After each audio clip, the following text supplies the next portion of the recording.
Bonsoir à tous, bienvenue sur le plateau Equinox Soir, votre décryptage quotidien de l'actualité lundi à vendredi entre 19h et 21h. 4 minutes 58 secondes, c'est le temps qu'affiche la vidéo devenue virale qui met en scène celui que le ministère de la Communication désigne comme Kidam et le 8e président de la 5e République française. En moins de 5 minutes chrono, Emmanuel Macron, répondant à l'interpellation véhémente de celui qui se présente dans la vidéo comme un activiste ayant pris la Méditerranée pour venir en France, va apporter des réponses aux préoccupations de plusieurs Camerounais, relayées par Calibri Calibro. Des derniers développements de la crise dans le nord-ouest et le sud-ouest, à la libération des prisonniers politiques, en passant par l'aide publique au développement, Abdoulaye Thiam ne lâchera pas Emmanuel Macron d'une semelle.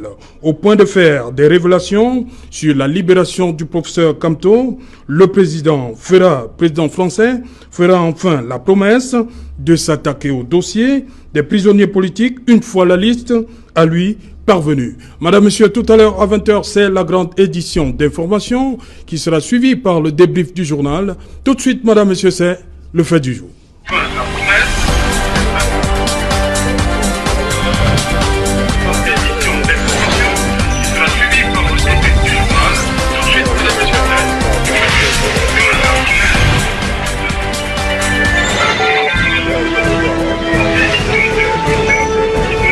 Macron à Biya, un ami parle à un ami, c'est une interrogation, madame, monsieur, pour en parler, je suis en plateau ce soir avec le docteur Louison Essomba. Bonsoir, docteur. Bonsoir, Serge Alain, bonsoir à tous les nombreux téléspectateurs. Nous espérons que ce soir, nous aurons certainement beaucoup d'arguments pour éclairer la lanterne de nombreux téléspectateurs qui nous regardent. Et permettez-moi de saluer avec respect les autres copanélistes. Voilà, vous êtes enseignant de droit public à l'université de Douala. C'est bien ça. En face de vous, maître Fidèle Djoubissi. Bonsoir, maître. Bonsoir, Serge Alain. Et je salue tous les téléspectateurs de Equinox Soir, une émission qui, depuis un certain temps, renseigne bien les Camerounais, participe à la formation politique des Camerounais. Et je pense que à l'allure où les Camerounais s'intéressent à cette émission, ils vont avoir une culture politique pour leur permettre de participer davantage à la vie politique de notre pays. Et ce sera une bonne chose. Voilà, à côté de vous, Edmond Kamgia. Bonsoir, Edmond. Bonsoir, Serge Alain Autour. C'est toujours avec plaisir que je participe à l'émission Equinox Soir. Oui, vous étiez là il n'y a pas moins de 2 semaines. Hein? Tout à fait. Et je suis très heureux de retrouver de copanélistes très intéressants. Voilà, il est là, il fait son retour après plusieurs mois d'hibernation. Il a décidé de se mettre un peu en retrait des médias. Il est de retour et c'est un plaisir d'accueillir Robert Mouté-Ambassa, RMA comme on l'aime bien l'appeler. Bonsoir et bon retour. Bonsoir Serge Alain et bonsoir aux copanélistes. Vous savez, j'ai beaucoup d'amis dans la communication et ils m'ont appris que la communication tue la communication. Donc il ne faut pas trop en faire et quand on en fait trop, ça sature et quand ça sature, vous n'êtes plus intéressant, on ne veut plus vous écouter. Donc j'ai le réflexe de temps en temps de laisser la place aux autres, surtout qu'on a passé une période des élections où il y avait beaucoup de jeunes loups qui voulaient s'affirmer, il fallait quand même leur laisser le plateau. Ben là je pense que quand la situation devient sérieuse, on bat le rappel des troupes et on monte au créneau. Edmond Kamgia, vous êtes éditorialiste. La thématique est celle-ci. Macron à Biya, un ami parle à un ami. Oui, tout à fait, Serge Alain Autour. D'abord, je suis très heureux.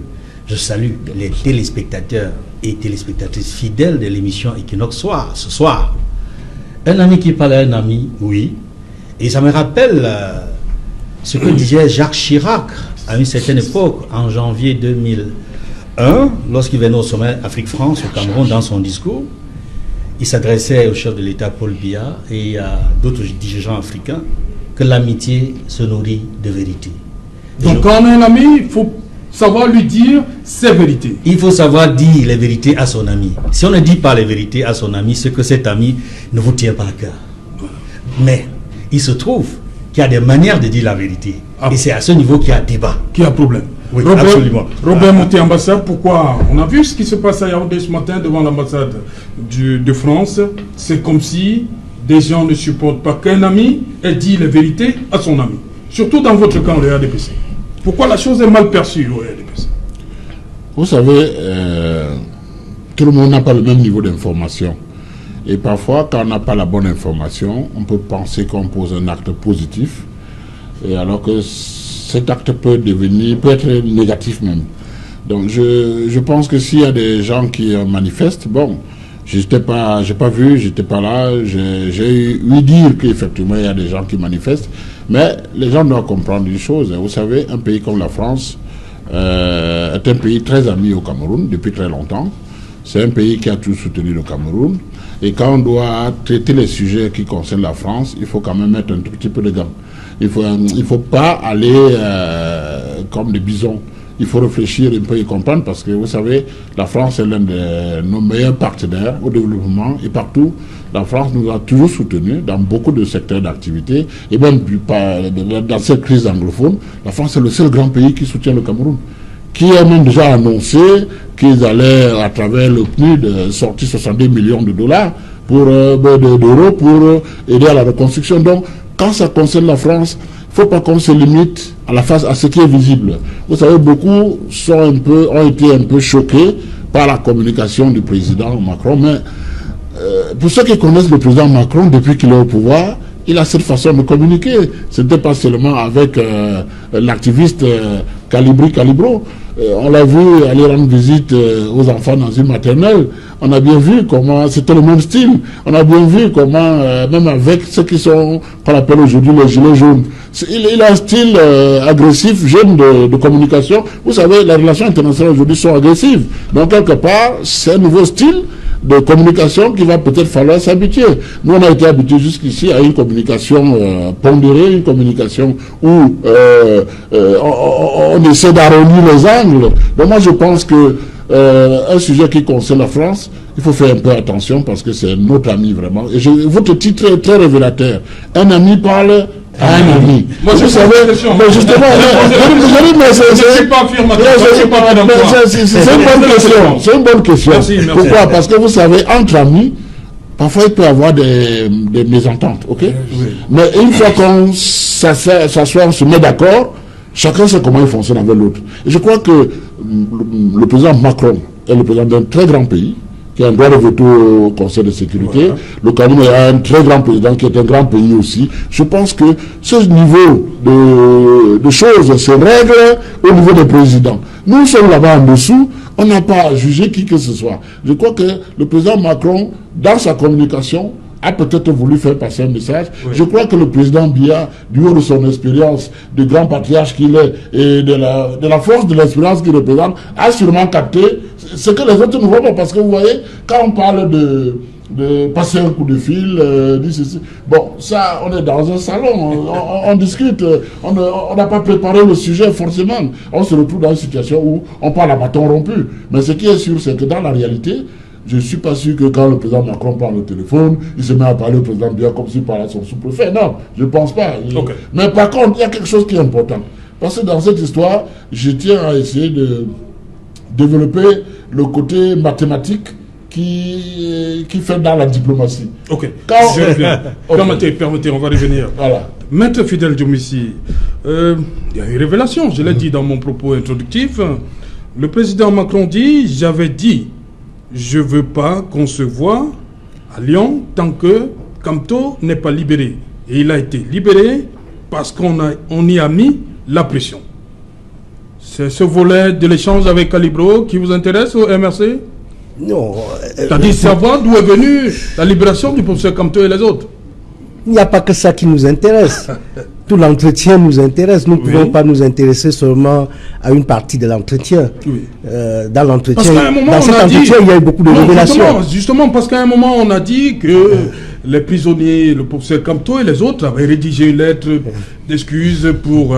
où il s'est dit tellement de choses. Voilà pourquoi je demande si ce passage ici, le président Macron dit qu'il y a eu cette pression, il a fait pression et il a été libéré. Ça vous intéresse au MRC de savoir d'où vient la libération du professeur Kamto? Vous vous souvenez, lorsque le président Maurice Kamto ses alliés et beaucoup de militants du mouvement pour la naissance du Cameroun, plus de 200, ont été libérés le 5 octobre 2019 à la suite de l'arrêt de poursuite pris par le président de la République, c'est-à-dire la décision du président de la République qui ordonne l'arrêt de poursuite sur la base du code pénal, de l'article 66 du code pénal, le code de procédure pénale, autant pour moi. Et c'est une décision qui a été portée devant le tribunal militaire par le commissaire du gouvernement. Le commissaire du gouvernement qui est venu demander l'arrêt de poursuite avec désistement d'action publique. Parce que le plus souvent, lorsqu'il y a arrêt de poursuite, le ministère public se borne seulement à demander qu'il y ait arrêt de poursuite. Et la disposition du code de procédure pénale prévoit qu'il peut avoir reprise de poursuite. Mais dans le cas du professeur Maurice Kamto, ses alliés et autres, le commissaire du gouvernement a dit il désiste de l'action publique, c'est-à-dire il renonce complètement, c'est-à-dire on considère qu'il n'y a jamais rien eu. C'est-à-dire qu'il faut oublier. Donc, c'est le gouvernement qui, normalement, était en droit de présenter des excuses au professeur Maurice Kamto, à ses alliés et à tous les militants du mouvement de la Renaissance du Cameroun. Et jusqu'à aujourd'hui, nous continuons à attendre que ces excuses soient présentées. Voilà. Et on comprend, avec la déclaration du président Macron, président de la République française, que c'est nous qui avions la vérité. Parce que certains ont laissé croire dans l'opinion que le professeur Maurice Kamto avait écrit une lettre d'excuses. Et certains sur des plateaux se sont aventurés à dire qu'ils sont allés à la prison et ils ont lu la lettre à leur présentée par le régisseur. Et après, il y a même Jeune Afrique qui a indiqué que la libération, c'est la suite des négociations. Aujourd'hui, nous comprenons que si le professeur Maurice Kamto a été libéré, c'était sur instruction du président Macron. Et les faits sont là pour le démontrer, parce que souvenez-vous que l'audience au cours de laquelle le tribunal ordonne l'arrêt de poursuite s'est tenue un samedi. Et normalement, l'audience était prévue le mardi qui suivait. La décision d'arrêt de poursuite est prise vendredi. Nous attendons une audience mardi. J'étais à Yaoundé parce que vendredi, j'ai pris part à l'audience du vice-président Mamadou Mota et je suis resté à Yaoundé pour attendre l'audience de mardi. Et samedi matin, nous sommes surpris que l'audience est ramenée à samedi. Et lorsque la décision est rendue samedi, le président Pobia a pris l'avion lundi pour aller à Lyon. Donc, lorsqu'on rapproche tous ces éléments-là, on comprend que Macron a fait des révélations qui sont exactes. Voilà, on va d'abord écouter le docteur Luison Isomba sur cette sortie. Calibro dit Monsieur Macron, dans mon pays, il y a un génocide, il y a plus de 22 morts qui sont morts calcinés, je sais. Le président Macron qui dit je sais ça. Lorsque le président Macron s'exprime ainsi, il est péremptoire, ça veut dire qu'il a un certain nombre d'éléments en sa possession. Justement, ça j'allais autour, je voudrais commencer par un proverbe de chez nous, les Yambassa, qui dit ceci: dis la vérité à ton ami et le diable quitte derrière ton dos. Oui. Je pense que certainement le diable est quitté derrière le dos de Macron. Et par rapport à la question que vous posez, je voudrais davantage vous indiquer que les rapports entre le Cameroun et la France sont des rapports historiquement marqués qui méritent aujourd'hui, lorsqu'il y a un incident, que les uns et les autres prennent du recul, parce que ça va dans tous les sens. Alors, quand il parle de génocide, vous savez que parmi les crimes qui vous permettent d'être convoqués devant la Cour pénale internationale, il y a les crimes de génocide, les crimes contre l'humanité, les crimes de sang et les crimes de guerre. Vous voyez donc qu'en évoquant cela, c'est-à-dire qu'un génocide au Cameroun, et Macron lui dit, je le sais, ça peut donc ouvrir droit à l'émission d'un mandat d'arrêt international sur les dirigeants du Cameroun, c'est-à-dire tous ceux qui donnent les ordres ou qui sont sur le terrain, sur le théâtre des opérations. Donc cela veut dire que c'est une phrase très dangereuse, d'où la nécessité de ne pas minimiser, comme je l'ai souvent dit, la diaspora d'un État. Parce que vous voyez que aujourd'hui, vous avez vu les différents qualificatifs qui sont portés sur Thiam Abdoulaye. C'est son vrai nom. Kalibro s'appelle Thiam Abdoulaye. Vous voyez qu'on estime que c'est un terroriste, mais voilà un terroriste qui a saisi l'attention d'un chef de l'État. Et le chef de l'État qui fait une sortie de ce qu'on appellerait les secrets d'alcôve, c'est-à-dire que ce sont des secrets de manière téléphonique placés entre deux chefs d'État qui ne peuvent se dévoiler que si l'un d'entre eux est déjà décidé. Donc, c'est extrêmement intéressant de le dire pour indiquer que le génocide qui est évoqué veut déjà nous permettre de comprendre, que le Cameroun est dans l'œil du cyclone. C'est-à-dire dans l'œil du cyclone, non seulement des puissances étrangères, mais aussi à la porte, frappe déjà la porte de la Cour pénale internationale. Parce que quand on évoque les questions de génocide, ce sont des questions extrêmement sensibles pour un État. Et vous savez que, bien entendu, pour comparer devant cette Cour, en dehors de votre État propre qui peut vous y amener, vous avez que le procureur de cette Cour peut s'auto-saisir et engager les actions contre vous, et même le Conseil de sécurité des Nations Unies. Et vous savez aussi que cette compétence est accessoire, c'est-à-dire qu'il faudrait avoir achevé, si possible, toutes les voies de recours internes pour ouvrir la voie de la Cour pénale internationale. Donc c'est pour dire que l'expression génocide qui est développée doit permettre aujourd'hui de comprendre que la situation au Cameroun a atteint des proportions inquiétantes qu'il faudrait que si on ne prête pas garde, ça peut nous amener à un débordement qui ne sera pas maîtrisable. Voilà, nous allons donc tout de suite prendre la direction de Paris où nous attend Abdoulaye Thiam, Kalibro. Bonsoir, Kalibro. Bonsoir Serge Alain, bonsoir à tous les aînés qui sont avec vous sur le plateau. Bonsoir au peuple camerounais. Monsieur Serge Alain, permettez-moi de dire bonsoir à quelques personnes qui me tiennent à cœur. Je dis comme ça bonsoir à quelqu'un qui m'a permis d'être où je suis aujourd'hui. Je dis bonsoir à mon grand frère, à mon père, Brice Nietzsche, qui a cru en moi. Et je dis bonsoir à Patrice Nouma. Ce sont les deux personnes qui, dès la première fois que j'ai commencé à manifester devant l'ambassade du Cameroun, vous vous souvenez, quand les enfants ont été assassinés avec leur maman au nord du Cameroun, j'ai manifesté devant l'ambassade du Cameroun au mois de juillet, je crois bien. C'est les deux personnes qui m'ont soutenu, qui m'ont appelé, qui m'ont dit, écoute petit, c'est un chemin très long, très difficile. Ils m'ont beaucoup conseillé, ils m'ont encadré. Monsieur Brice Nietzsche, président comme je vous appelle, Monsieur Patrice Nouma, je vous dis bonsoir devant le peuple camerounais et je vous dis je vous serai éternellement reconnaissant pour votre soutien. Je dis aussi bonsoir à toute ma famille camerounaise parce que tous les Camerounais du nord au sud, de l'est à l'ouest sont mes frères, c'est ma famille. Voilà, justement, Kalibro, nous avons 3 petites questions, on va le dire comme ça, pour vous. Je vais commencer par la première, celle qui trotte dans les esprits depuis samedi dernier. Comment Kalibro a fait pour dérouter ce qu'on appelle le service de protection des hautes personnalités, les gardes, CPHP. Comment vous avez fait pour déjouer tous ces services?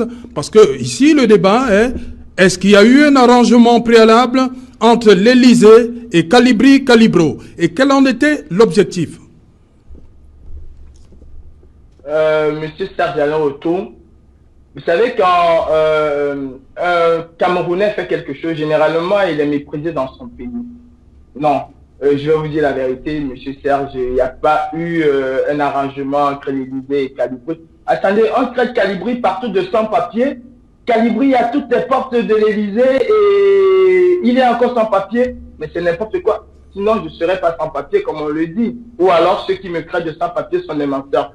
Monsieur Serge Alain Otto, cette opération que nous avons vue aujourd'hui, c'est l'aboutissement. Ce qui s'est passé samedi, c'est l'aboutissement. Mais sachez que cette opération a été préparée il y a 1 an aujourd'hui. Oui, lors du dernier salon de l'agriculture à Paris, j'ai essayé d'interpeller le président Macron, chose que je n'ai pas réussi, parce que j'ai été expulsé de la Manu Militari. Je me suis servi de mes erreurs, j'ai appris de mes erreurs et j'ai réajusté ce qui n'avait pas marché la dernière fois pour pouvoir parfaire ce qui s'est passé samedi. Sauf, il faut savoir que on va nous traiter tous des abrutis, on va nous traiter tous des illettrés et tout. Sachez que même un illettré a une capacité intellectuelle qui dépasse souvent celui du lettré. Parce qu'aujourd'hui, vous vous rendez compte très bien dans quelle situation le Cameroun est. Le Cameroun est dans une situation catastrophique parce que ce sont justement ces intellectuels-là qui ont foutu le Cameroun dans la merde où nous nous trouvons aujourd'hui. Ces intellectuels ont mis le Cameroun à chaos. Nous avions à la tête de l'État du Cameroun Monsieur Aïdjo, qui n'était pas intellectuel et qui a fait d'énormes choses au Cameroun. Pour répondre à votre question, simplement, Monsieur Serge Alon-Otto, non, il n'y a pas eu de complicité entre l'Élysée et Calibri ou avec qui que ce soit. J'ai étudié ce qui n'a pas marché la fois précédente et j'ai amélioré. Je me suis infiltré. Je ne donnerai pas tous mes détails parce que il faut que l'opinion publique camerounaise sache une chose. Ce n'est pas la première fois que Calibri essaie de traquer Macron. Ce n'est pas la première fois que Calibri a essayé, n'est-ce pas, d'aborder Macron, le président Macron. Je l'ai essayé à l'Institut, comment ça s'appelle? À l'Institut de la science, à Paris, je pense. Oui, c'est l'Institut de la science. Je l'ai essayé, je n'ai pas pu. Mais je n'ai jamais baissé les bras parce que ce qui me motivait, c'est mon pays, c'est le Cameroun. Et quoi qu'on va dire, je suis Camerounais dans mon cœur. Même si on va m'enlever la nationalité, ce n'est pas un problème, mais le Cameroun, il vit, il est dans mon cœur et il coule dans mes veines. Ok, deuxième question, Calibri, rapidement. Vous avez égrené un certain nombre, vous avez sorti une liste au président Macron, vous lui demandant d'intercéder auprès du président Biya pour la libération des prisonniers politiques. Vous avez évoqué le cas de Mamadou Mota, Rosan Dimeni. Est-ce qu'on peut savoir, est-ce que vous pouvez me dire, entre nous, quels sont les autres noms, Calibri, Calibro, que vous avez mis sur la liste? Est-ce que vous avez déjà envoyé la liste? Écoutez, tout le monde spécule sur cette liste. Il y a des gens qui veulent figurer dans cette liste. Écoutez, ceux qui figurent dans cette liste, c'est les combattants de la liberté du Cameroun. C'est tous ces Camerounais-là qui sont opprimés et injustement emprisonnés. Parce que mon combat, il n'est pas pour... C'est pas une affaire de MRC. Je ne me bats pas pour le MRC. Je ne connais pas le MRC et je m'en fous éperdument du MRC. Quoique, je soutiens un homme qui est le président Moïse Kamto, qui est le président du MRC, mais le MRC, c'est pas mon affaire. Je me bats pour les Camerounais, je me bats pour une justice normale au Cameroun. Alors, tous ceux qui figurent dans cette liste sont bien sûr ces prisonniers politiques, et même les prisonniers de droit commun qui ont été complètement oubliés et abandonnés dans nos prisons. C'est ça. Moi, je suis celui-là qui... Je porte le Cameroun dans mon cœur. Et tout Camerounais qui est méprisé de quelque manière que ce soit, pour moi, c'est injuste et je vais le dénoncer. Je dois le dénoncer. C'est un devoir. Et je remplirai ce devoir aussi longtemps que j'aurai cette force et ce courage. Voilà, dernière question pour sortir, Calibri, Calibro. Il y a votre nom qui fait débat également, Abdoulaye Thiam. Dites-nous qui est véritablement Abdoulaye Thiam. Monsieur Serge Alon-Otto, pourquoi mon nom fait débat? Vous pouvez me répondre, s'il vous plaît? Voilà. Calibri. Oui. Oui, ouais, ça, bon, pour faire simple, ça sonne Afrique de l'Ouest. Voilà. D'accord, merci. Je savais très bien, hein, je savais très bien. Oui. Dites-moi, est-ce que Madame Chantal Bigourou, c'est un nom camerounais? Non, je ne pense pas. Chantal Bigourou, c'est pas un nom camerounais. Mais on dit bien qu'elle est au Cameroun, on dit bien qu'elle est camerounaise. Oui. Pourtant, elle a un nom français. Oui. Pourquoi Chantal Bigourou, on ne l'attaque pas parce qu'elle a un nom français et Calibri, on va l'attaquer parce qu'il a un nom de l'Afrique de l'Ouest? Chantal Bigourou a cessé d'être camerounaise parce qu'elle s'appelle Chantal Bigourou? Du tout. Non. Si Chantal Bigourou est camerounaise, c'est parce qu'elle a quelque chose qui lui donne et qui lui confère cette nationalité camerounaise. La nationalité camerounaise n'est pas conférée à quelqu'un, on n'est pas donné à quelqu'un par rapport à son nom. Mais il a bien quelque chose. Je veux tout simplement vous dire que je suis Camerounais de filiation. Je ne suis pas Camerounais naturalisé, je suis Camerounais de filiation, au même titre que vous, que monsieur Moutiamba qui est là, que le professeur qui est avec vous, que l'avocat qui est avec vous. Je suis un Camerounais et mon nom n'a rien à voir avec ma nationalité. Si on me pose maintenant la question, Calibri, est-ce que vous avez des origines sénégalaises? Je dirais oui, c'est des origines sénégalaises. Oui, c'est des origines sénégalaises. Parce que mon père est sénégalais, parce que mon père est franco-sénégalais, il n'est même pas sénégalais, il n'a même jamais connu le Sénégal. Mon père est franco-sénégalais. Oui, je suis sénégalais de père, camerounais de mère. Je suis né au Cameroun. Et ma maman n'a pas perdu sa nationalité, à ce que je sache, parce que elle a épousé un Sénégalais. Comme la maman de Chantal Diab Digourou n'a pas perdu sa nationalité parce qu'elle a épousé un Français. Il faut qu'on arrête un peu, M. Tazalon-Outou. On parle des vrais problèmes des Camerounais. On parle de la souffrance des Camerounais. On ne parle pas du nom d'un individu ou quoi que ce soit. Et M. Tazalon-Outou, si j'étais malien, tchadien, centrafricain ou bien guinéen, on s'en bat complètement les couilles. Franchement, on s'en bat les couilles.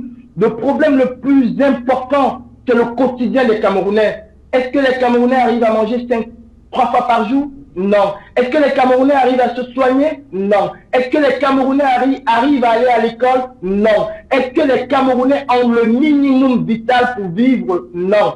Pendant ce temps, dites-moi un peu, Brenda Biya, elle est camerounaise? Si alors, Brenda Biya est camerounaise, alors qu'on arrête de m'appeler Kindam. Je ne suis pas un Kindam, je suis un Camerounais. Je m'appelle...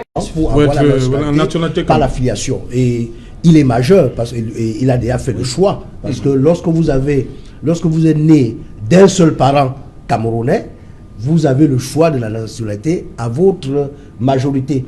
Quand vous êtes encore mineur, vous restez sous la protection de vos parents. Et quand vous avez atteint votre majorité, vous choisissez la nationalité. Vous pouvez choisir la nationalité de votre père comme vous pouvez choisir celle de votre mère. Bon, donc, Abdoulaye Thiam, Calibro, il a choisi la nationalité camerounaise. Ok. Dites-moi, Edmond Kambia, pour revenir au sujet, est-ce que quelque part, Emmanuel Macron et la France tout entière ne sont pas en train d'aider véritablement le Cameroun à travers cette sortie? C'est-à-dire cette façon de communiquer là. Est-ce que Macron n'aide pas le Cameroun? C'est vrai que beaucoup de choses pose des problèmes. Oui, beaucoup de choses ont été dites autour de cette communication entre Emmanuel Macron, l'entretien entre Emmanuel Macron et Calibri Calibro. Et Calibro nous a expliqué les conditions dans lesquelles, les circonstances dans lesquelles il a rencontré Emmanuel Macron. Il nous a même expliqué qu'il a eu une tentative il y a un an. C'était pour la première fois. Il a échoué et que cette fois-ci il a réussi en tirant les leçons de ses erreurs du passé. C'était pas un arrangement. Que c'était pas un arrangement. Et ça sont des informations importantes à mettre sur la table dans le débat. Ce que l'on peut retenir par rapport à la question que vous posez, Serge Alain Outou, vous voulez savoir si, en fait, Emmanuel Macron ne cherche pas à aider le Cameroun? La réponse est que Emmanuel Macron, en réalité, cherche à aider le Cameroun. C'est exact. Fondamentalement, Emmanuel Macron démontre qu'il est un ami du Cameroun. Voilà. Et ça, on peut l'expliquer et le démontrer. Vous savez, dans le contenu du message, avec Calibro, qui a eu la posture d'un journaliste qui posait des questions pertinentes au président français, on se rend compte qu'Emmanuel Macron ne se dérobe pas. Il répond à toutes les questions. Mieux, il va jusqu'au bout. Il donne des détails. Rappelez-vous, il dit, je suis totalement au courant. Voilà. Sur ce qui se passe au Cameroun, il dit, je suis totalement au courant. Je suis totalement impliqué sur les violences qui se passent au Cameroun et qui sont intolérables. Et la question que lui a posée Calibro, quand il l'a approché, c'est que, Monsieur le Président, on assassine les gens au Cameroun. Il y a le génocide au Cameroun. Il y a le génocide au Cameroun. Il dit, je suis totalement au courant. C'est une question de fond qui mérite débat.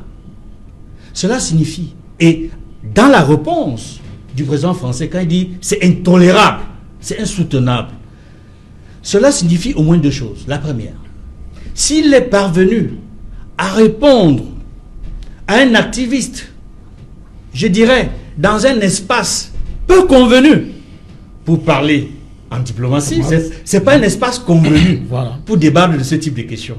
Parce qu'en réalité, ce type de questions, ça se débat d'État à État et mieux, entre homologues.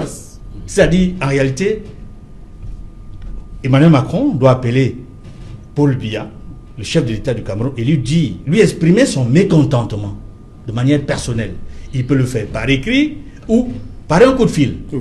Et Emmanuel Macron, il a promis un coup de fil cette semaine. Il a déjà eu des coups de fil avec le président Paul Biya lorsqu'il faisait sa visite au Nigeria.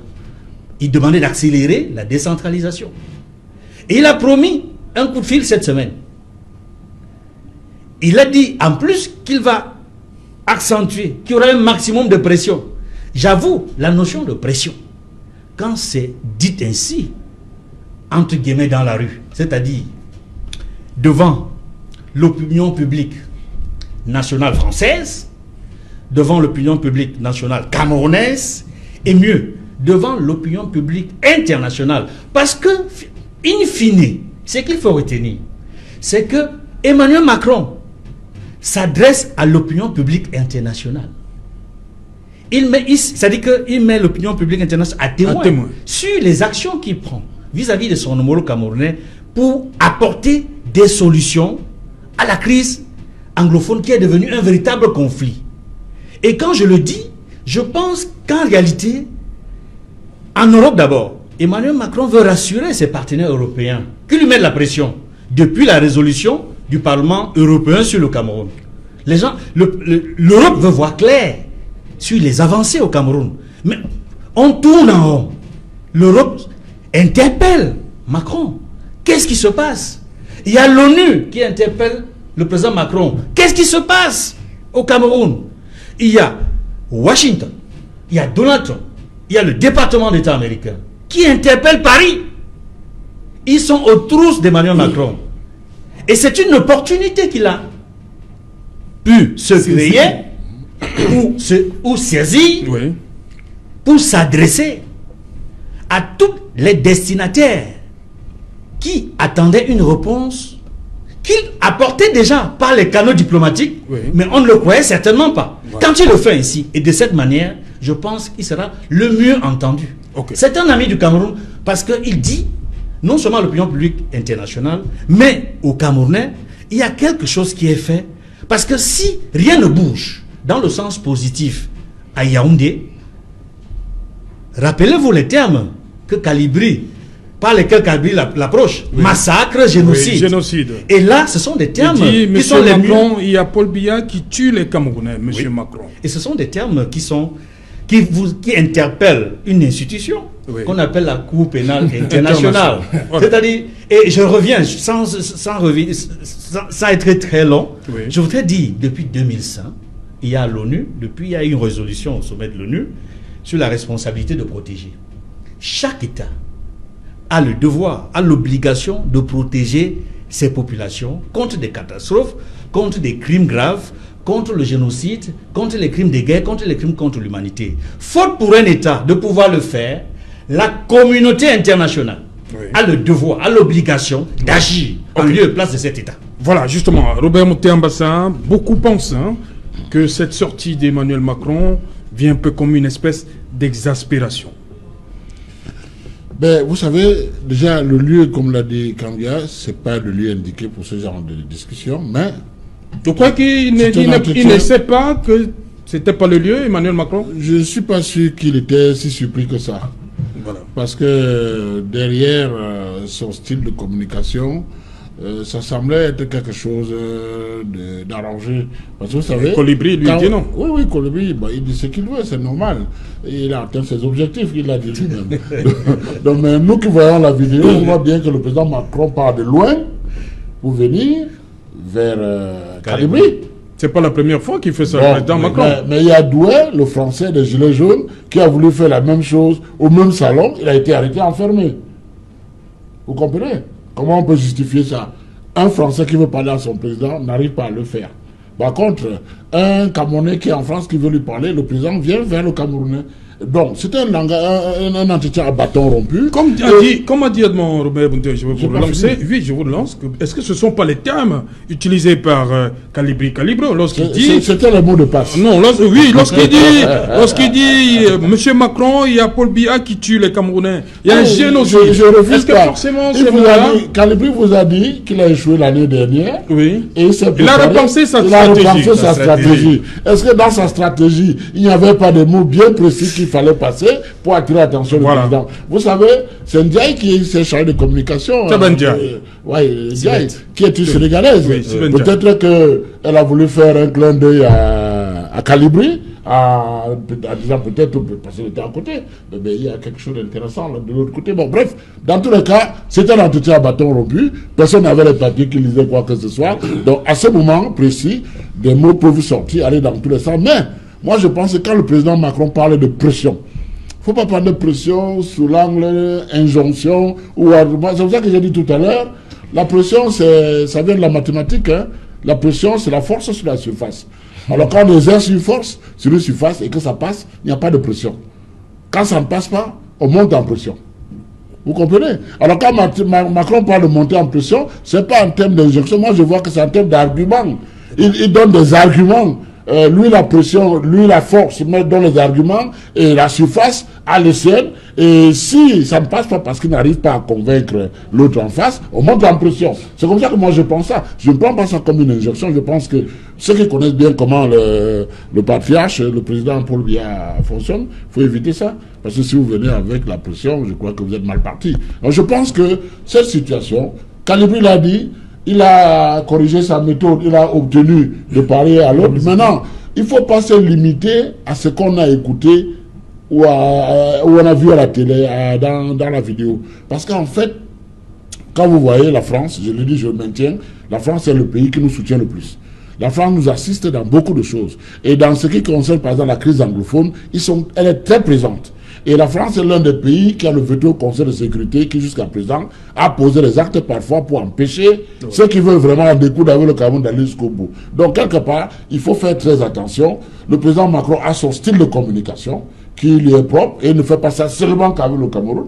Il le fait même avec les Français, il le fait même avec les enfants, la maternelle, ça s'est vu. C'est un style de communication agressif. La nouvelle relation internationale, c'est ça, c'est l'agressivité. Et donc, quelque part, il ne faut pas donner trop d'importance au fait qu'il a dit « je vais appeler Paul Biya, je vais lui mettre la pression ». Non, ça c'est une figure de style. Mais la réalité, c'est que entre eux, présidents, ils se comprennent. Le président Biya et le président Macron s'appellent régulièrement. Ils se parlent régulièrement. Et je pense que le président Biya, contrairement à ce que les gens peuvent penser, a compris ce que Macron veut dire. Parce que vous savez, quand vous soutenez un ami et que vous avez l'impression que l'ami peut-être ne voit pas les choses de la même manière que toi, par vous, parce que il se dit, tiens, je le soutiens, est-ce que... Sûrement, Macron se pose des questions. Parce que vous savez, quand on voit l'actualité un peu dans nos pays ces derniers temps, il y a des choses qui donnent le sentiment qu'il y a une adéquation entre un soutien total, puissant, massif de la France vis-à-vis du Cameroun, et que le Cameroun, de l'autre côté, peut-être ferme un peu les yeux sur certaines choses qui concernent la France. Donc moi, je pense que il ne faut pas donner trop de poids à ce qui s'est passé samedi. Colibri a fait passer un message. Quand vous suivez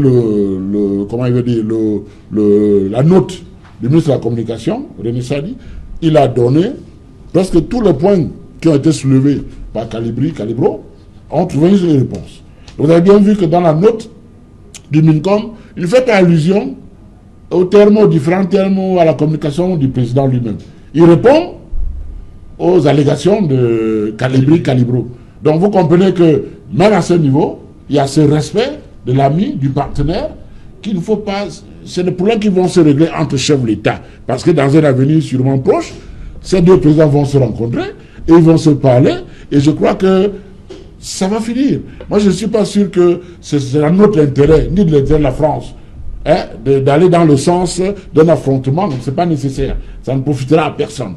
C'est la raison pour laquelle ceux qui sont dans la logique d'affrontement frontal doivent vraiment baisser les armes, parce que ça ne sert à rien. C'est pas ça l'objectif. La France est un pays ami. Le Cameroun est bien conscient de ce que la France apporte au Cameroun. Le président Biya est mieux placé que l'on peut le savoir. Et je pense qu'en temps opportun, le président Biya va faire, vous savez, dans sa position de patriarche, d'un chef d'État qui a la force de l'expérience, il ne va pas agir comme son jeune homologue Macron, qui agit avec le contexte, avec, comment il veut dire, qui agit comme son énergie. Non, avec son âge, quoi. Vous comprenez, quand moi j'avais 30 ans, 40 ans, j'étais plus virulent que maintenant, vous comprenez. Donc je crois que il faut ramener les choses à des proportions bien gardées. Le président, dans sa pondération habituelle, dans son calme, je pense que avec le président Macron, vont trouver une solution dans l'intérêt des deux pays. Justement, docteur Louison Issouba, lorsqu'on voit l'échange, on analyse, on essaie de décrypter un peu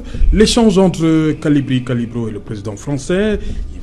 Il parle de génocide, 22 morts calcinés. Le président français dit... Non, il n'y a pas de génocide au Cameroun, c'est un peu exagéré. Non, je reprends les mots. Sans te couper, oui. Mais c'est vrai que, bon, Calibro a tapé peut-être un peu trop fort. Justement. Et les réponses sont là dans le communiqué du ministre de la Communication. Justement. Je pense que quelque part, il faut ramener les choses à des proportions. C'est vrai, on n'a pas apprécié ce qui s'est passé à Gabon.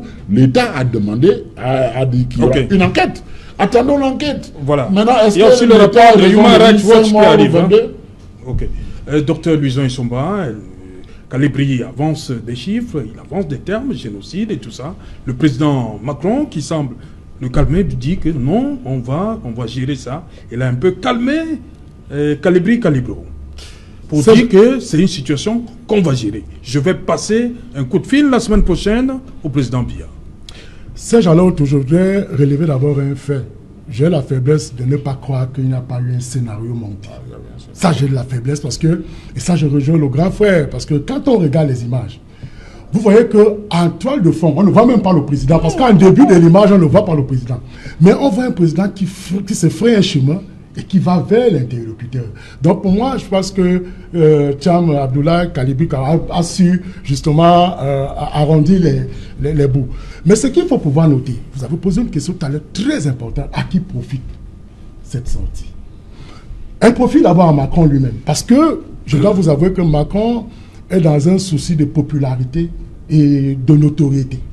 Il voudrait se repositionner politiquement en France. C'est la raison pour laquelle cette sortie profite à Macron, parce que quand il dit les questions des droits de l'homme, c'est-à-dire qu'il se positionne désormais comme un droit de l'hommiste, c'est-à-dire que comme celui-là désormais dont la mission consiste à protéger les droits de l'homme. Donc, et là, il y a ce positionnement que Macron voudrait faire au niveau de la France. Et moi, je dois vous avouer que quand vous voyez les Français réagir, vous avez vu une dame qui portait un t-shirt, elle dit le vin fait chanter, la bière fait pisser, mais Macron fait chier. Il faut faire attention, les Français, entre les États, il n'y a pas d'amis, il n'y a que des intérêts. Et ce que je dois vous avouer, c'est que cette sortie profite à Macron, d'abord en premier, qui se positionne auprès de ses partenaires internationaux.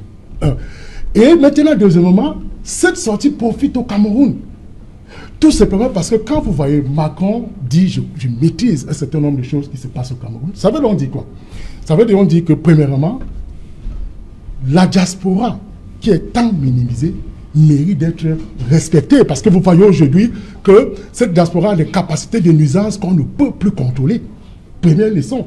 Deuxième leçon à tirer également, c'est que l'État du Cameroun doit comprendre que lorsque les problèmes comme tels apparaissent et sont posés sur la scène internationale, aujourd'hui je l'ai indiqué dans le propos prélogoménal que nous sommes sur le viseur de toutes ces nations-là qui nous regardent activement. Et retenons aussi autre chose, que Macron attire une attention particulière sur les chefs d'État africains pour dire que le pouvoir est un service public. C'est-à-dire que quand on a fait du temps et que la limitation constitutionnelle est prévue, il faut partir quand c'est le temps. Parce que, je prends un exemple simple. Si le président Paul Biya, aujourd'hui 87 ans, était parti en 2011, c'est que Boko Haram est derrière lui, la basse derrière lui, Emmanuel Macron derrière lui, et même la crise anglophone derrière lui. Donc ça veut dire en réalité que le message de Macron, C'est vrai, on peut tirer, hein. Oui. Je finis. Oui, rapidement. La tête sur les principes de valeurs diplomatiques, mais retenons que c'est un message qui nous parle. Voilà, Madame Michel, il est déjà là. Cédric Nouffelé pour le 20h. Bonsoir Cédric. Au menu ce soir.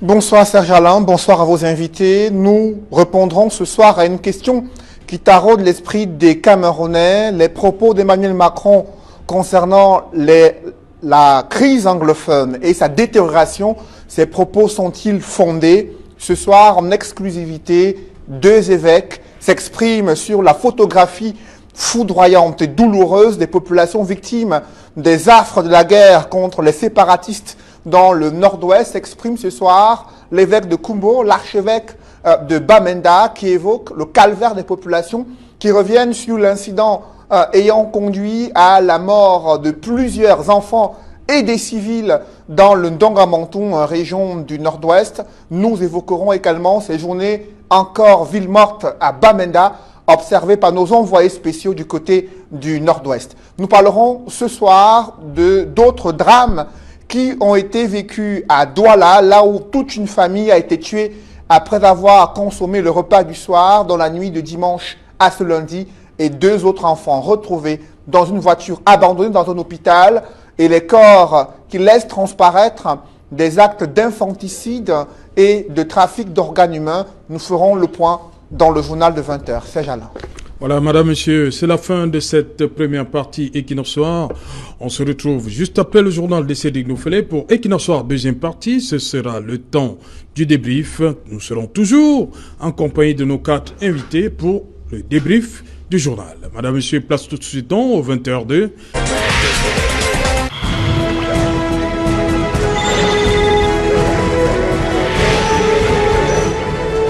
Retour sur le plateau Equinox Soir. Nous sommes donc partis pour la deuxième partie, évidemment, d'Equinox Soir. C'est le temps du débrief. Nous sommes toujours en compagnie du docteur Louison Essomba, Edmond Kamgia, maître Fidel Djoumbissi et Robert Mouté Ambassa, RMA. Robert Mouté Ambassa, vous avez vu, comme nous, hein, ces Camerounais-là qui se sont rendus massivement devant l'ambassade de France à Yaoundé. La manifestation apparemment était autorisé. J'ai bien dit apparemment, hein. Je ne sais pas. Non, n'autorise pas. Les manifestations sont déclarées. Je crois que ça a été déclaré. Oui, ça a été déclaré. Je pense s'ils étaient là dehors. Les événements ont eu lieu samedi. Mais l'administration est là, même le week-end, quand c'est nécessaire. Donc, vous savez, tout le monde est d'astreinte. Et ça s'est passé quand? Ce matin. Oui. À quelle heure? On délivre dès 7h30, 8h, on peut délivrer. En fait, on peut donner une déclaration, comment on appelle ça, le récépissé du sous-préfet. Non, moi je pense que dans ce que j'ai vu là, le secrétaire général, le ministre de l'État, secrétaire général, a fait un communiqué qui est important, qui appelle au calme, et je pense que c'est dans cette direction qu'il faut aller. La France est un grand pays. Mais l'image est déjà partie, l'image est déjà à Paris. Non, je vais dire ceci. Quand on appelle au calme, les gens ont manifesté devant l'ambassade. Je dis, si on n'appelle pas au calme, ces manifestations vont se faire tous les jours pendant, je ne sais pas, une semaine ou 2 semaines. Pourquoi n'avoir pas dispersé ces personnes au début? Laissez-moi finir, parce que vous savez, les Camerounais ont ce côté qu'ils peuvent entre eux se battre, se taper dessus, se faire même mal. Mais ne tournez pas que quelqu'un de l'extérieur fout le nez dedans. Et quand vous mettez le nez dedans, ils ont le réflexe de se mettre d'accord, d'abord vous affronter, avant de continuer leur bagarre. Donc, moi je pense que la note du secrétaire général, qui recadre un tout petit peu et rappelle que le pays est dirigé normalement par le chef d'État, élu par les Camerounais, mais à côté de ça, il en appelle au calme. Maintenant, tous ceux qui ont commencé à s'agiter, c'est un début, parce que ça va suivre avec les motions de soutien, de ceci, de cela. Il faut stopper tout ça. Le SG demande et appelle les Camerounais au calme. Il faut rester calme. Le pays suit son cours normalement. Et il n'y a pas de raison qu'on se mette à s'agiter énormément face à un ami qui est la France, parce qu'il ne faut pas l'oublier. La France est un pays ami. C'est pas parce que le président de France, le président Emmanuel Macron, a communiqué d'une façon qui n'a pas plu aux Camerounais, parce que vous savez, nous ici, en Afrique, nous avons des patriarches. Le président Paul Biya est un grand patriarche, et un patriarche, c'est quelqu'un qui est respecté, c'est quelqu'un qui atteint même un niveau où on peut dire de totem. On n'y touche pas. Et quand on s'adresse à un patriarche, c'est avec tous les égards. Maintenant, en France, peut-être qu'il n'y a pas de patriarche, vous voyez, dans ces pays développés, mais quand vous touchez un patriarche, même si c'est quoi? Les gens prennent ça très mal. Il n'y a aucun Camerounais qui va accepter qu'on essaye de frustrer le patriarche. Donc pour dire que quoi? Pour dire que, pour moi, je pense que ce qui est important, c'est la manif peut-être qui a commencé, mais qui va être stoppée net. Parce que le communiqué du secrétaire de la présidence appelle tous les Camerounais au calme. Et je peux vous garantir que dès on demain, a vu un élu RDPC parmi les manifestants. Oui, vous savez. Ça veut dire quoi? Mais je vous ai dit ceci. Si on laisse les choses se faire, les motions de soutien vont fuser de partout. Ça va durer pendant 2 semaines. On n'est pas là pour ça. Ce n'est pas une situation qu'il faut aggraver. C'est une situation qu'il faut plutôt calmer. Les 2 chefs d'État entre eux vont se parler, vont résoudre le problème. Ils ne se sont pas encore parlé, vous qui êtes je sais pas, semblez être le secret de Dieu. Non, je ne peux pas. Ils ne se sont pas parlé depuis samedi? Je ne sais pas. Oui. Je n'ai pas eu d'informations à propos. Mais je sais, et je suis sûr que les 2 chefs d'État sont des grands hommes.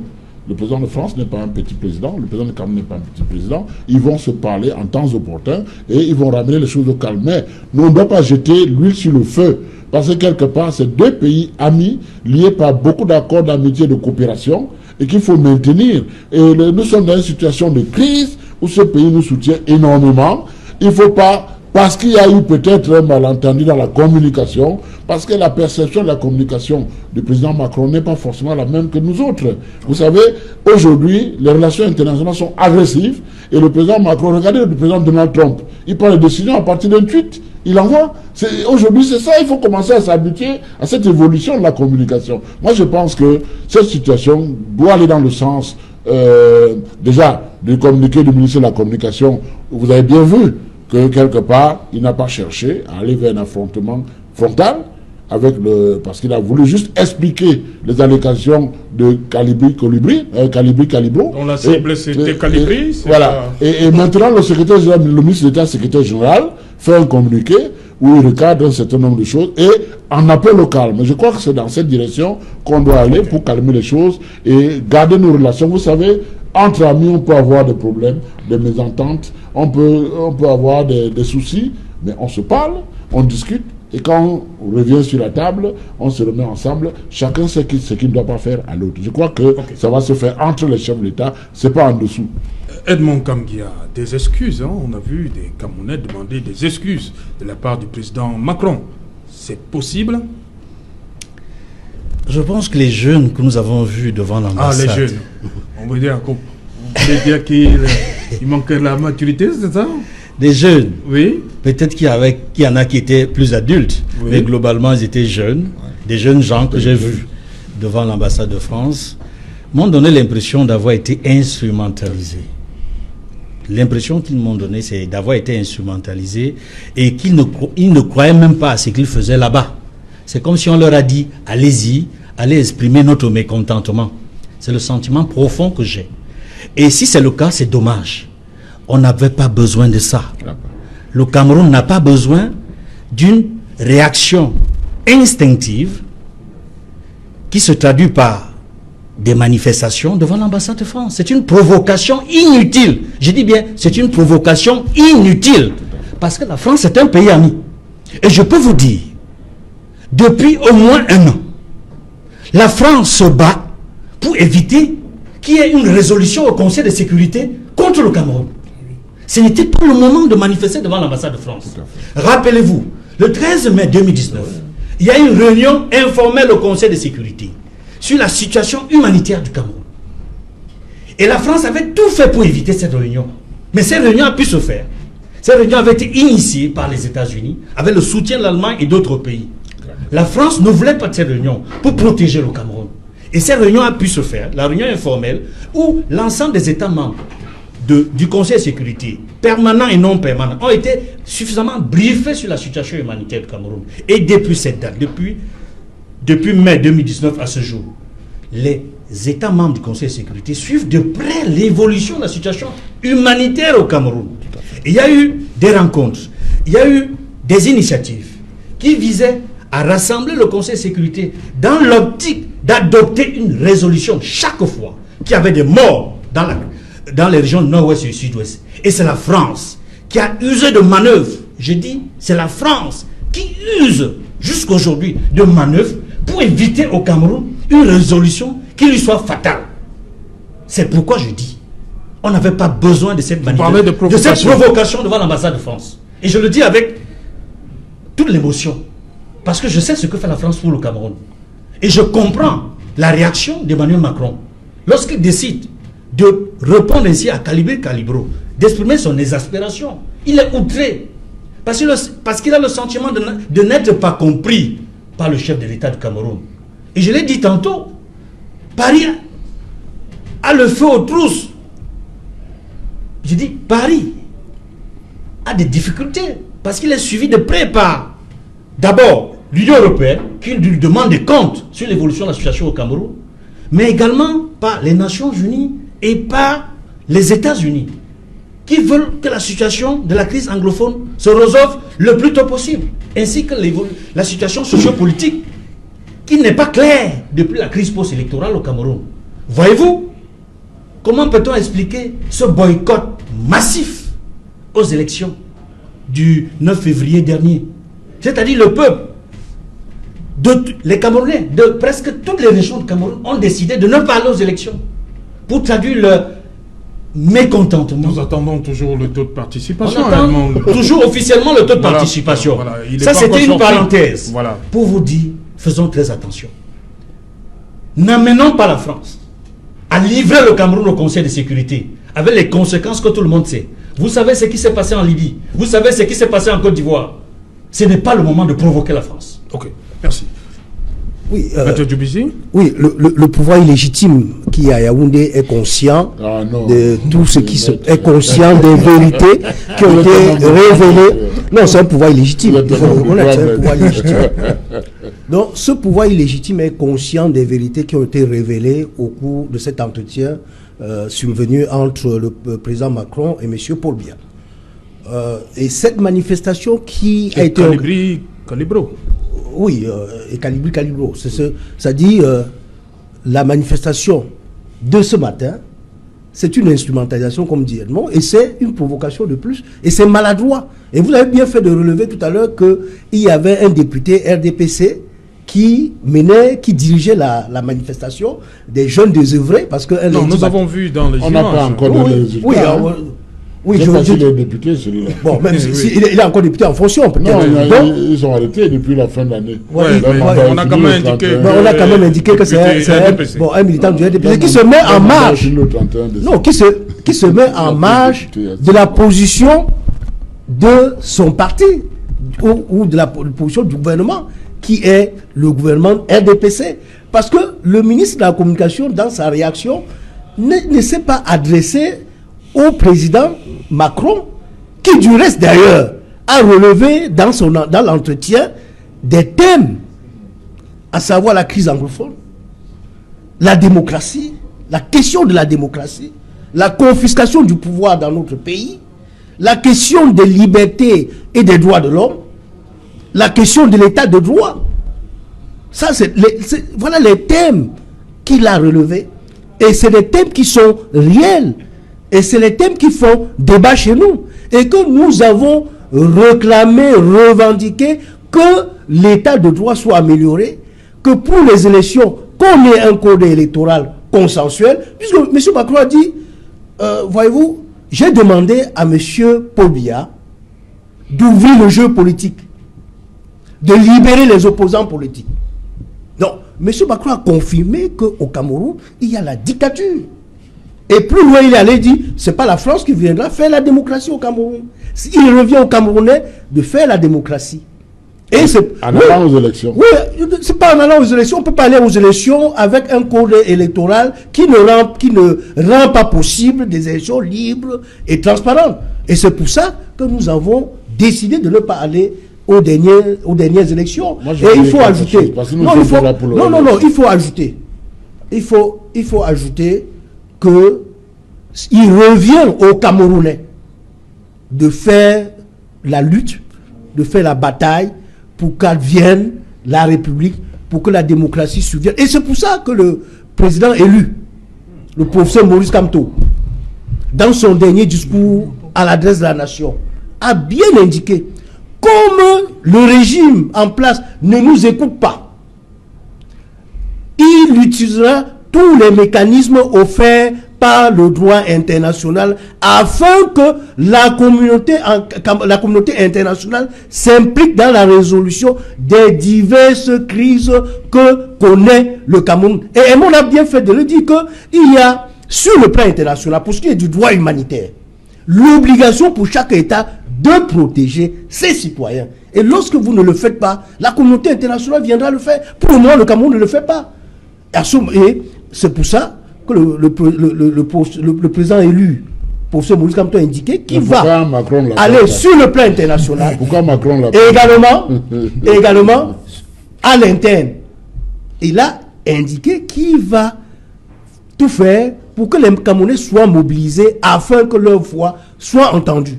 Donc, nous sommes maintenant donc, nous allons utiliser et la communauté internationale et les Camerounais pour que la démocratie puisse voir le jour. Okay. Puisque nous puissions avoir une véritable république. Parce que jusqu'à présent, il n'y a pas de république.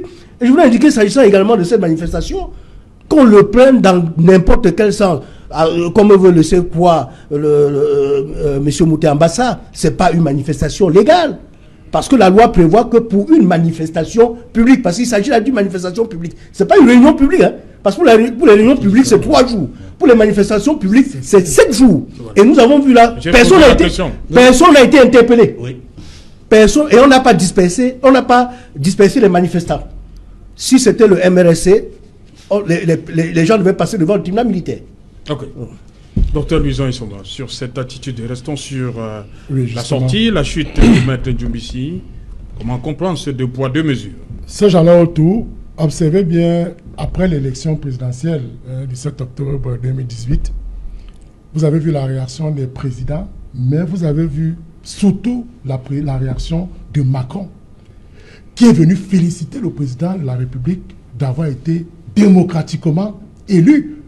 Et pendant que, justement, l'on contestait la légitimité ou l'élection du président de la République. Donc, il faut faire très attention. Et quand il dit qu'il va appeler au Cameroun, il appelle le président bien, il n'appelle pas Kamto. Il sait qui est le vrai président. Il a dit qu'il va appeler le président bien. Il n'a pas dit qu'il va appeler le président Kamto. Permettez, on va d'abord prendre Calibro, le temps. Encore. On va revenir. Oui, Calibro, il est là, il tient absolument à nous dire le parcours, parce qu'il a dit au président Macron qu'il a traversé la Méditerranée. Calibro, rapidement, je vous en prie, dites-nous, comment vous faites pour arriver en France? Bonsoir à tout le monde. Voilà, je quitte le Cameroun après avoir essayé d'obtenir plusieurs fois le visa pour la France, que je n'ai pas eu. Déjà, je vais en France, pas parce que je vais chercher de l'argent, non, je vais en France parce que j'avais une procédure judiciaire avec la France qui traînait et il fallait résoudre ce problème. Et n'ayant pas obtenu le visa, parce que j'ai essayé par tous les moyens, ça n'a pas marché, on m'a bouffé de l'argent pour ça. Parce que beaucoup de personnes pensent que nous prenons parfois la Méditerranée parce que nous le voulons. Non, nous ne prenons pas la Méditerranée parce que nous le voulons. Nous prenons la Méditerranée parce que il n'y a pas une possibilité d'avoir les visas. On considère les Camerounais, je vais parler des Camerounais, la majorité des Camerounais comme des réfugiés politiques, comme ceux qui veulent aller en Europe, tout simplement, j'ai dit des réfugiés politiques, des réfugiés économiques, comme ceux qui veulent aller en Europe pour s'y installer. Raison pour laquelle on refuse des visas. Et la cause, c'est la misère qu'il y a au Cameroun. Alors, je quitte le Cameroun, je décide de quitter le Cameroun et j'arrive au Nigeria. Du Nigeria, j'arrive au Niger. Et au Niger, je me rends compte que mon pays, le Cameroun, se vide complètement de sa jeunesse. J'ai eu un choc terrible quand je suis arrivé au Niger. J'ai vu des Camerounais, mais je me suis demandé, mais c'est quoi ça? J'ai pas réfléchi 2 secondes, j'ai compris pourquoi ils étaient là. Ils étaient là à cause de la misère, à cause de la situation difficile, parce que les jeunes Camerounais n'avaient plus d'espoir et la seule solution, c'était, pour eux, c'était le désert, la Méditerranée, l'Eldorado qui est l'Europe, il faut le comprendre. Et je le comprenais. J'ai évolué dans mon voyage jusqu'en Libye. Et la Libye, monsieur surtout, c'est la Libye qui a forgé le Calibri que vous avez en face de vous aujourd'hui. En Libye, Calibro, j'ai vu des centaines de Camerounais être tués. Monsieur Mouté Ambassa, Docteur Essomba, vous ne le savez peut-être pas dans votre petit confort, mais sachez qu'il y a des milliers de Camerounais qui ont perdu tout espoir de vivre au Cameroun et qui ont pris cet Eldorado-là. Et plus de 80% d'entre eux ont perdu leur vie. Des milliers de Camerounais, je dis bien des milliers de Camerounais sont morts dans le désert. Des milliers. Et ce que vous voyez dans les journaux où on vous montre les naufrages, croyez-moi, ce n'est que la partie visible de l'iceberg. Parce que le plus gros, vous ne le voyez pas. Le plus gros, il est dans le désert. Le plus gros, il se produit dans les prisons au Niger, dans les prisons en Libye. J'ai arrêté de compter les personnes que j'ai enterrées et la majorité étaient des Camerounais, j'ai arrêté de compter à 100. J'ai subi en Libye les pires atrocités que je ne souhaiterais même pas à M. Biya, je vais l'appeler comme ça parce que je suis sur Equinox et je vais rester courtois pour une fois. Je ne souhaiterais pas cela, ce que j'ai subi en Libye, je ne le souhaiterais pas à M. Biya. Non. J'ai subi ce que beaucoup de personnes seraient passées de vie à Crépa. J'ai enterré, comme je le disais, des centaines de Camerounais. J'ai arrêté mon décompte à 100. Et le plus dur, c'était d'enterrer les bébés. Oui, d'enterrer les femmes enceintes. Les femmes, des milliers de femmes se sont fait violer. Et j'ai décidé de me battre pour que les jeunes comme moi, que nous puissions vivre dans un Cameroun qui nous donne de l'espoir, que nous puissions vivre dans un Cameroun qui nous permet de nous épanouir, que nous puissions vivre dans un Cameroun où même celui qui n'a pas été à l'école peut avoir cette égalité de chance-là. La Libye m'a forgé dans mon combat. Certes, au Cameroun, je détestais déjà l'injustice, mais la Libye m'a donné un sens à ma vie. Et j'ai décidé de mettre ma vie au service de mon peuple, au service de mon pays. Monsieur Serge Alain Autou, Monsieur Essomba, Monsieur Mouté, Monsieur Edmond Kamga et mon très cher avocat qui est là, croyez-moi, et vous le savez, le Cameroun est dans l'abîme. Monsieur Mouté, battez-vous pour un Cameroun nouveau, pour un Cameroun meilleur. Arrêtez de faire du sophisme, parce que chaque jour, le Cameroun est en train de s'émietter. Et arrêtez de supporter un régime qui n'apporte que désolation sur son chemin. On a dit la même chose aujourd'hui. Dans une énergie débordante, il causait avec tout le monde, il sirotait du champagne, mais vous sentez que c'est comme s'il sortait d'une cage qui avait été mise en place et il s'est libéré. C'était une image très intéressante. Et regardez les sorties aujourd'hui de nos autorités. J'ai aimé la sortie du ministre de la Communication, René Sadi. Voilà aujourd'hui, au plus haut niveau, le secrétaire général, la présidente de la République, fait une autre sortie pour maîtriser et calmer les uns et les autres. Parce que cette sortie de ce matin, des jeunes qui ont été, et je reprends l'expression des mondes, instrumentalisés, mais c'est entrer en front, c'est ouvrir un autre front direct avec le chef de l'État français, parce que lui ne va pas tolérer ça. Devant une ambassade qui est l'excroissance territoriale de la France au Cameroun, mais c'est extrêmement trop grave. Donc moi je pense que le ministre secrétaire général, la présidente de la République, qui venait de prendre ce communiqué, j'espère que dès demain matin, il faut stopper toutes ces actions qui sont contre-productives pour l'image de notre pays. On peut monter à ça? Oui, tout à fait. Je pense que la France est un pays ami, un pays partenaire, un pays qui fait beaucoup de choses avec nous. Et quand ça concerne la France, il faut quand même mettre les gants. On ne prend pas l'initiative d'aller contre ce pays, pas parce qu'il est forcément militairement plus fort que le Cameroun. Mais non, c'est un pays ami qui a été à côté du Cameroun quand les situations étaient complexes, difficiles. Et donc, même si un ami fait une erreur, je pense qu'entre amis, on peut se parler et remettre les choses en place. Et c'est la raison pour laquelle, dès le début, dès l'entame de l'émission, j'ai dit les choses se font au niveau des chefs d'État. ces deux chefs d'État vont se retrouver et ils vont se parler. Et je crois que ce problème va être... Vous avez bien vu comment le ministre de la Communication a, dans son communiqué, esquivé une attaque frontale avec le président Emmanuel Macron, tout simplement parce que lui... Il esquive, il préfère se rabattre sur Calibri.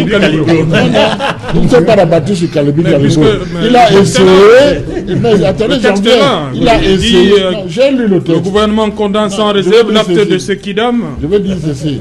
Il a voulu il ne condamne pas l'acte de réponses. Il a voulu donner des réponses aux préoccupations de Calibro. C'est tout. Il n'a pas cherché à donner ou expliquer l'attitude du président Macron. Et ça va se faire entre chefs d'État. Ça dit n'est pas chef d'État, il est ministre de la Communication, porte-parole du gouvernement. Le problème entre chefs d'État, ça va se faire entre chefs d'État en temps opportun. Et je pense que... Mais pourquoi ils répondent, on va le dire comme ça, à Calibri? Non, on a accusé le camp de génocide et tout ça. Il fallait bien qu'il réponde de quelque part, puisque Calibri n'est pas en face de lui. Sinon, il aurait peut-être sûrement échangé avec lui. Mais comme Calibri a utilisé déjà ce type de génocide et puis l'autre terme, massacre, pour attirer Macron. Et sachant qu'en parlant de génocide, de massacre, on sait ce que c'est. Derrière, on va parler de ces pays, on va parler de ces... Mais Macron a reconnu qu'il y a génocide. Hein. Non, Macron disait je sais. Oui. C'est pas je sais parce qu'il est forcément d'accord avec le génocide. Je sais parce qu'il a une mission diplomatique au Cameroun. Okay. Il est informé en temps réel de ce qui se passe au Cameroun. Il disait je sais à l'autre pour le rassurer en disant que ce que tu me dis, c'est pas nouveau. Je suis au courant de ce qui se passe au Cameroun. Ça ne veut pas dire qu'il est entièrement d'accord avec le génocide ou bien le massacre. Voilà, merci. Le président Paul Biya sera le dernier à donner instruction pour qu'on massacre qui que ce soit. Merci Robert Mouté-Ambassa pour le retour. Merci à vous, Dr Louison Isomba. Merci Edmond Kamga. Merci Maître Dubissi. Voilà, madame, monsieur, nous sommes arrivés au terme de cette édition. Bonsoir, l'ambassade de France à Yaoundé, au Lézois.